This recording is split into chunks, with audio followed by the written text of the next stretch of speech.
हमारा पहला प्रश्न है कि जलियांवाला बाग हत्याकांड कब हुआ था। इम्पोर्टेंट क्वेश्चन है, कई बार एग्जाम में पूछा गया है। बताइए कमेंट करके यदि आपको इसका आंसर मालूम है कि जलियांवाला बाग हत्याकांड कब हुआ था। 14 अप्रैल 1919 को, 15 अप्रैल 1919 को, 12 अप्रैल 1919 को या 13 अप्रैल 1919 को। जी दोस्तों, चौथा इज द राइट आंसर। 13 अप्रैल 1919 को हमारा जलियांवाला बाग हत्याकांड अमृतसर पंजाब में हुआ था। चलिए दोस्तों, अगला प्रश्न देखते हैं। हमारा अगला और दूसरे नंबर का प्रश्न है कि फॉरवर्ड ब्लॉक की स्थापना किसने की थी। बेहद ही इंपॉर्टेंट प्रश्न है। यह हमारा हरियाणा पुलिस में, जी हाँ दोस्तों, हरियाणा पुलिस में पूछा गया प्रश्न है। एच पुलिस में, हरियाणा पुलिस में पूछा गया था। हो सकता है आपके अगले एग्जाम में यह प्रश्न देखने को मिले कि फॉरवर्ड ब्लॉक की स्थापना किसने की थी। यदि आपको इसका आंसर मालूम हो तो कमेंट बॉक्स में जवाब दीजिए। महात्मा गांधी ने, जवाहरलाल नेहरू ने, राजा राम मोहन राय ने या सुभाष चंद्र बोस ने। जी हाँ दोस्तों, चौथा is the right answer. Forward block की स्थापना हमारे सुभाष चंद्र बोस जी ने किया था। चलिए दोस्तों, अगला प्रश्न देखते हैं। हमारा अगला और तीसरे नंबर का प्रश्न है कि सांची का स्तूप भारत के किस राज्य में स्थित है। इंपॉर्टेंट प्रश्न साथियों। जी हाँ दोस्तों, इंपॉर्टेंट प्रश्न है, आप इसको पहले नोट जरूर कर लीजिएगा। 100% आपके अगले एग्जाम में यह प्रश्न देखने को मिलेगा। यह मध्य प्रदेश, जी हाँ दोस्तों, एमपी स्पेशल के तहत, जी हाँ दोस्तों, एमपी स्पेशल के तहत यह प्रश्न पूछा गया था कि सांची का स्तूप भारत के किस राज्य में स्थित है। बताइए, उत्तर प्रदेश में, आंध्र प्रदेश में, मध्य प्रदेश में या असम राज्य में स्थित है। जी दोस्तों, तीसरा is the right answer. Madhya Pradesh राज्य में स्थित है सांची का स्तूप। साथियों, हो सकता है आपको इनमें से कई प्रश्नों के आंसर मालूम हो, तो आपको जिन प्रश्नों के आंसर मालूम हो उनके जवाब कमेंट बॉक्स में जरूर देने हैं और अंत में ये जरूर बताना है कि आपने 30 में कितने सही किए हैं। हमारा अगला और चौथे नंबर का प्रश्न है कि समुद्र की गहराई को मापा जाता है। जी हाँ दोस्तों, बताइए यदि आपको इसका आंसर मालूम तो कमेंट करके बताइए कि समुद्र की गहराई को मापा जाता है फेदोमीटर से, रिएक्टर से, हाइड्रोमीटर से या सोनार से। जी हाँ दोस्तों, पहला इज द राइट आंसर। समुद्र की गहराई को फेदोमीटर द्वारा मापा जाता है। यदि वीडियो पसंद आ रहा हो तो चैनल को जरूर सब्सक्राइब करिए, वीडियो को लाइक करिए।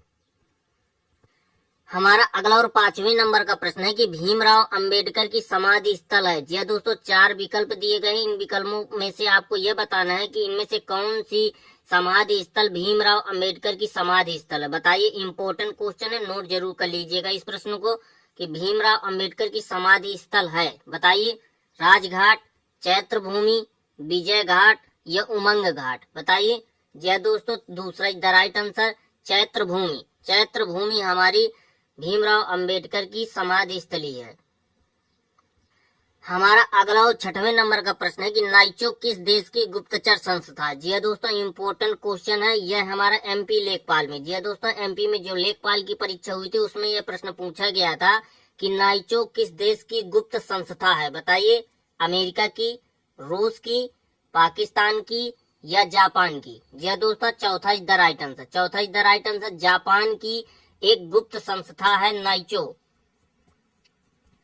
हमारा अगला और 7वें नंबर का प्रश्न है कि राष्ट्रीय ग्रामीण विकास संस्थान कहाँ स्थित है। इंपॉर्टेंट क्वेश्चन है, कई बार यह प्रश्न एग्जाम में आ चुका है, तो इसलिए 100% आप इसको पहले रफ कॉपी में नोट कर लीजिए ताकि दोबारा यदि यह प्रश्न पूछा जाए आपके एग्जाम में तो आप 100% गोला लगा के आए। बताइए कि राष्ट्रीय ग्रामीण विकास संस्थान कहाँ स्थित है। हैदराबाद में, चेन्नई में, लखनऊ में या भोपाल में। बताइए।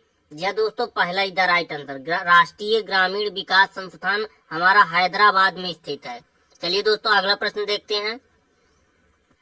हमारा अगला और 8वें नंबर का प्रश्न है कि सुनहरी क्रांति किससे संबंधित है। जी दोस्तों, इंपॉर्टेंट प्रश्न है। यह हमारा यूपी टीईटी में, जी दोस्तों, यूपी टीईटी में पूछा गया प्रश्न है। 100% आपके अगले एग्जाम में यह प्रश्न पूछा जाएगा, क्योंकि आज हम आपके लिए केवल वही प्रश्न लेकर आए जो किसी न किसी एग्जाम में कई बार पूछे गए हैं। यह 100% आप जिस एग्जाम में बैठने वाले उसमें पूछे जाने की इसकी संभावना है। बताइए कि सुनहरी क्रांति किससे संबंधित है। मछली उत्पादन से, फल उत्पादन से, अंडा उत्पादन से या दाल उत्पादन से। टीटी में, जी है दोस्तों, यूपी टीटी में पूछा गया प्रश्न है। जी है दोस्तों, दूसरा इज द राइट आंसर, फल उत्पादन से। सुनहरी क्रांति हमारी फल उत्पादन से संबंधित है। हमारा अगला और 9वें नंबर का प्रश्न है कि नोबेल पुरस्कार की शुरुआत कब हुई थी। आप इसको पहले नोट कर लीजिए। 100% आप इसको रफ कॉपी में नोट कर लीजिए, क्योंकि ये 100% आपके अगले एग्जाम में पूछा जाएगा प्रश्न। कई बार पूछा गया है इसकी 100% संभावना है कि आप जिस एग्जाम में बैठने वाले हैं उसमें यह प्रश्न पूछा जाएगा। बताइए कि नोबेल पुरस्कार की शुरुआत कब हुई थी? 1905 में, 1901 में, 1903 में या 1908 में? या दोस्तों दूसरा इज द राइट आंसर, 1901 में हमारी नोबेल पुरस्कार वितरण की योजना शुरू हुई थी। चलिए दोस्तों अगला प्रश्न देखते हैं। हमारा अगला 10वें नंबर का प्रश्न है कि सतवाहन वंश के संस्थापक कौन थे? इम्पोर्टेंट क्वेश्चन है यह हमारा प्रश्न यूपीटीईटी में। जी हाँ दोस्तों, यूपीटीईटी में पूछा गया प्रश्न है, हो सकता है आपके अगले एग्जाम में भी यह प्रश्न देखने को मिल जाए। बताइए कमेंट करके कि सतवाहन समाज या सतवाहन वंश के संस्थापक कौन थे? बताइए सिमुक, बाबर, बहलोल लोदी या औरंगजेब? बताइए, आपको हर प्रश्न का जवाब कमेंट करके बताना यदि आपको मालूम है। जी हाँ दोस्तों, पहला is the right answer Simuk. Satavahana वंश के संस्थापक कौन थे? हमारे सिमुक थे। चलिए दोस्तों अगला प्रश्न देखते हैं। हमारा अगला और 11वें नंबर का प्रश्न है कि हड़प्पा स्थल की खोज किसने की थी? इम्पोर्टेंट प्रश्न है, आप इसको पहले नोट कर लीजिए। इम्पोर्टेंट है इसलिए आप इसको नोट कर लीजिए क्योंकि ये किसी न किसी एग्जाम में आपको देखने को जरूर मिलेगा। बताइए कि हड़प्पा स्थल की खोज किसने की थी? दयाराम साहनी ने, उमंग भारती ने, डॉक्टर राम कुमार साहनी ने या उमेश पाल ने? इम्पोर्टेंट है, नोट जरूर कर लीजिएगा। यह दोस्तों पहला is the right answer, Dayaram Sahni ने हमारी हड़प्पा स्थल की खोज की थी।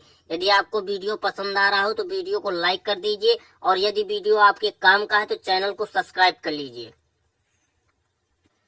हमारा अगला और 12वें नंबर का प्रश्न है कि पिन कोड की शुरुआत कब हुई थी? बताइए कमेंट करके यदि आपको इसका आंसर मालूम है कि पिन कोड की शुरुआत कब हुई थी। 1972 में, 1977 में, 1975 में या 1973 में? बताइए कमेंट करके, नोट जरूर कर लीजिएगा। क्वेश्चन इंपॉर्टेंट है, ये नोट करना है आपको 100%, जितने भी लोग वीडियो देख रहे हैं। यह दोस्तों पहला is the right answer, pin code की शुरुआत हमारी 1972 में हुई थी।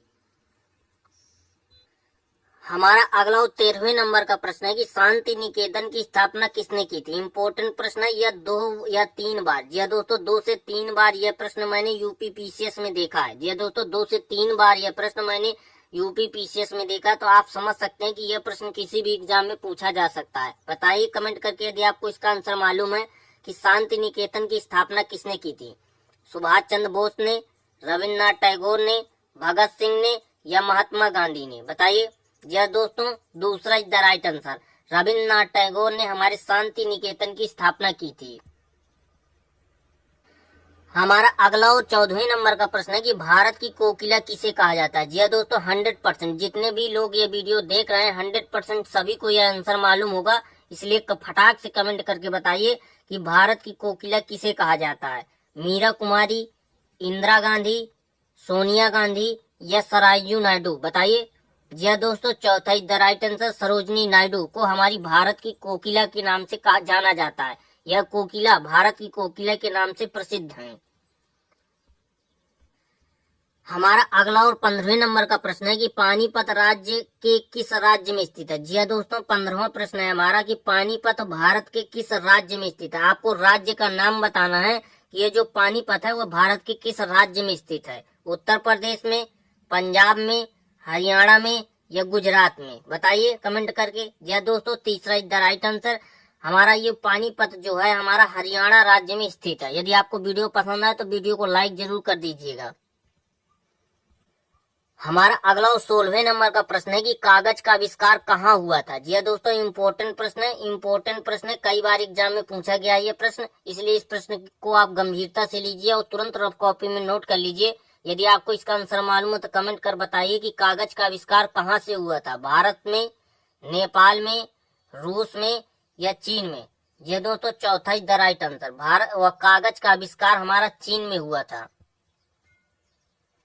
हमारा अगला और 17वें नंबर का प्रश्न है कि सबसे बड़ा महासागर कौन सा है? जी दोस्तों इम्पोर्टेंट क्वेश्चन है, आपको पता होगा इसका आंसर, इसलिए कमेंट में बताइए कि सबसे बड़ा महासागर कौन सा है। 4 महासागरों के नाम दिए गए हमारे, आपको इन चारों में से बताना है कि सबसे बड़ा महासागर कौन सा है। जी दोस्तों पहला इज द राइट आंसर, प्रशांत महासागर हमारा इन चारों में से सबसे बड़ा महासागर है। चलिए दोस्तों अगला प्रश्न देखते हैं। हमारा अगला और 18वें नंबर का प्रश्न है कि संसार की सबसे लंबी नदी कौन सी है? बताइए कमेंट करके।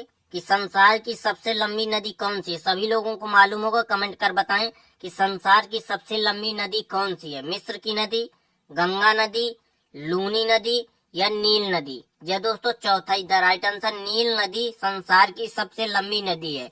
यदि वीडियो पसंद आ रहा हो तभी वीडियो को सब्सक्राइब करिएगा, चैनल को लाइक करिएगा। हमारा अगला और 19वें नंबर का प्रश्न है कि विश्व एड्स दिवस कब मनाया जाता है। इम्पोर्टेंट क्वेश्चन है, हर एग्जाम में 1 या 2 क्वेश्चन हमारे दिवस से पूछ लिए जाते हैं, इसलिए यह प्रश्न इम्पोर्टेंट है। यदि आपको इसका आंसर मालूम तो कमेंट कर बताइए, नहीं तुरंत आप इस प्रश्न को रफ कॉपी में नोट कर लीजिए, क्योंकि 100% इस प्रश्न के आपके एग्जाम में आने की उम्मीद है। बताइए, 1 दिसंबर को मनाया जाता है विश्व एड्स दिवस, 5 नवंबर को, 14 अगस्त को या 23 सितंबर को। जी दोस्तों, पहला द राइट आंसर 1 दिसंबर को हमारा विश्व एड्स दिवस के रूप में मनाया जाता है। चलिए दोस्तों, अगला प्रश्न देखते हैं। हमारा अगला और 20वें नंबर का प्रश्न है कि भारत में सबसे पहले सूर्य कहाँ निकलता है। इम्पोर्टेंट क्वेश्चन है, इसका आंसर आपको मालूम होगा, इसलिए कमेंट करके बताइए कि भारत में सबसे पहले सूर्य कहाँ निकलता है या सबसे पहले हमारा सूर्य कहाँ दिखाई देता है। उत्तर प्रदेश में, अरुणाचल प्रदेश में, केरल में या तमिलनाडु में। दूसरा the right answer Arunachal Pradesh में। भारत में सबसे पहला सूर्य कहाँ निकलता है, अरुणाचल प्रदेश में। हमारा अगला और 21वें नंबर का प्रश्न है कि बिहू किस राज्य का लोक नृत्य है। इम्पोर्टेंट क्वेश्चन है, हर एग्जाम में 1 या 2 क्वेश्चन ऐसे पूछे जाते हैं, इसलिए आपको नोट जरूर कर लेना है इस प्रश्न को। बताइए कि बिहू किस राज्य का लोक नृत्य है। यह हमारा प्रश्न बीएड के इंट्रेंस एग्जाम में, जी दोस्तों, बीएड की जो इंट्रेंस एग्जाम की परीक्षा होती है उसमें यह प्रश्न पूछा गया था। बताइए, केरल, तमिलनाडु, असम या गुजरात। जी दोस्तों, तीसरा the right answer Assam. Bihu हमारा असम राज्य का एक प्रसिद्ध लोक नृत्य है। हमारा अगला और 22वें नंबर का प्रश्न है कि रतौंधी रोग किस विटामिन की कमी से होता है। सभी लोगों को मालूम होगा, जितने भी हमारे साइंस के स्टूडेंट हैं, बिना देरी किए कमेंट में जवाब दें कि रतौंधी रोग किस विटामिन की कमी से होता है। Vitamin D, vitamin C, vitamin K या विटामिन ए की कमी से। बताइए। जी दोस्तों, चौथा the right answer vitamin A. Vitamin A की कमी से हमारा रतौंधी रोग हो जाता है। वीडियो को लाइक करिए, चैनल को सब्सक्राइब करिए। हाँ, मालूम है आप लोगों ने जरूर लाइक और सब्सक्राइब कर दिया, लेकिन मैं उन लोगों को कह रहा हूँ जिन्होंने अब तक लाइक और सब्सक्राइब नहीं किया। हमारा अगला 23वें नंबर का प्रश्न है कि भारत की पहली महिला शासिका कौन थी। इम्पोर्टेंट क्वेश्चन है, आप इसका आंसर कमेंट बॉक्स में दीजिए कि भारत की पहली महिला शासिका कौन थी। कमेंट में आपको इसका जवाब देना है। बताइएगा कमेंट करके सभी लोग, जितने लोगों को इसका आंसर मालूम है कि भारत की पहली महिला शासिका कौन थी। चलिए दोस्तों, अगला प्रश्न देखते हैं। हमारा अगला और 24वें नंबर का प्रश्न है कि मछली किसकी सहायता से सांस लेती है। जी दोस्तों, कमेंट करके बताइए, जितने भी हमारे साइंस के स्टूडेंट हैं सभी लोग 100% कमेंट करके बताइए कि मछली किसकी सहायता से सांस लेती है। फेफड़ों की सहायता से, गलफड़ों की सहायता से, नाक की सहायता से या मुंह की सहायता से। बताइए। हमारी मछली जो होती है वो जल में रहती है, तो इसलिए यह प्रश्न इम्पोर्टेंट हो जाता है। यदि आपको इसका आंसर मालूम तो कमेंट कर बताइए कि मछली किसकी सहायता से सांस लेती है। दूसरा द राइट आंसर गलफड़ों की सहायता से। गलफड़ों की सहायता से ही हमारी मछली सांस लेती है जल के अंदर। हमारा अगला और 25वें नंबर का प्रश्न है कि भारत की पहली महिला राज्यपाल कौन थी। यह दोस्तों इम्पोर्टेंट क्वेश्चन है, यह हमारा यूपी पुलिस 2012 में पूछा गया था। यह दोस्तों पुलिस के पेपर में 2012 में पूछा गया प्रश्न है ये कि भारत की पहली महिला राज्यपाल कौन थी। आपको राज्यपाल का नाम बताना, महिला राज्यपाल जो पहली बार हुई। किरण बेदी, सरोजनी नायडू, मीरा कुमारी या उर्मिला शाह। यह दोस्तों दूसरा the right answer Sarojini Naidu हमारी भारत की पहली महिला राज्यपाल थी। हमारा अगला और 26वें नंबर का प्रश्न है कि हवा महल कहाँ स्थित है। इम्पोर्टेंट क्वेश्चन है, 100% मैंने कई बार, जी दोस्तों, रेलवे ग्रुप 2 में यह प्रश्न कई बार पूछा गया है। मैंने भी एग्जाम दिया था तो यह प्रश्न मुझे भी रेलवे ग्रुप डी में मिला था कि हवा महल कहाँ स्थित है, इसलिए आप इसको नोट जरूर कर लीजिएगा। हर प्रश्न को जो आपको इम्पोर्टेंट लगे या जिनको मैं नोट करने के लिए कहूँ उनको आपको नोट जरूर कर लेना है। मैं सिर्फ आपके लिए वही प्रश्न लेकर आता हूँ जो कई बार एग्जाम में पूछे गए हैं या आपके अगले एग्जाम में 100% पूछे जाने की संभावना। इसलिए आपको हर प्रश्न को नोट करके चलना है ताकि आप एग्जाम में 100% उस प्रश्न को करके आए। बताइए, जयपुर में स्थित है, सासाराम में, आगरा में या अहमदाबाद में? ये दोस्तों पहला is the right answer, Jaipur में। हवा महल हमारा जयपुर में स्थित है। हमारा अगला 27वें नंबर का प्रश्न है कि संविधान सभा का स्थायी सदस्य कौन था? बताइए कि संविधान सभा का हमारा स्थायी सदस्य पूछा गया। प्रश्न को जरूर आप बार बार पढ़ लीजिए करिए कि संविधान सभा का स्थायी सदस्य कौन था? जवाहरलाल नेहरू, डॉक्टर राजेंद्र प्रसाद, किरण बेदी या सरदार वल्लभ भाई पटेल? यह दोस्तों दूसरा is the right answer, doctor Rajendra Prasad हमारे संविधान सभा के स्थायी सदस्य थे। इम्पोर्टेंट क्वेश्चन है, संविधान से रिलेटेड है। 1 या 2 क्वेश्चन हमारे संविधान से पूछ लिए जाते हैं, इसलिए आप इसको नोट जरूर कर लीजिएगा। हमारा अगला और 28वें नंबर का प्रश्न है कि ओणम किस राज्य का लोक नृत्य है? इम्पोर्टेंट क्वेश्चन है, कई बार मुझे भी यह प्रश्न एग्जाम में मिला है, इसलिए आपको 100% इसको नोट करना है ताकि आप करके आए, गोला आप लगा के आए, 100% सही जवाब दे के आए इसका। बताइए, आपको यदि आंसर मालूम है तो कमेंट कर बताइए कि ओणम किस राज्य का लोक नृत्य है? असम का, कर्नाटक का, केरल का या जम्मू कश्मीर का? यह दोस्तों तीसरा is the right answer, Kerala का। ओणम हमारा केरल का एक प्रसिद्ध लोक नृत्य है। हमारा अगला 29वें नंबर का प्रश्न है कि दिल्ली भारत की राजधानी कब बनी? यह इम्पोर्टेंट प्रश्न है, आप इसको पहले नोट कर लीजिए। 100% आप इसको नोट करिए तुरंत और बताइए फटाक से यदि आपको इसका आंसर मालूम है कि दिल्ली भारत में की राजधानी कब बनी? 1905 में, 1911 में, 1908 में या 1915 में? यह दोस्तों दूसरा इज द राइट आंसर, 1911 में हमारी जो दिल्ली है वो भारत की राजधानी बनी।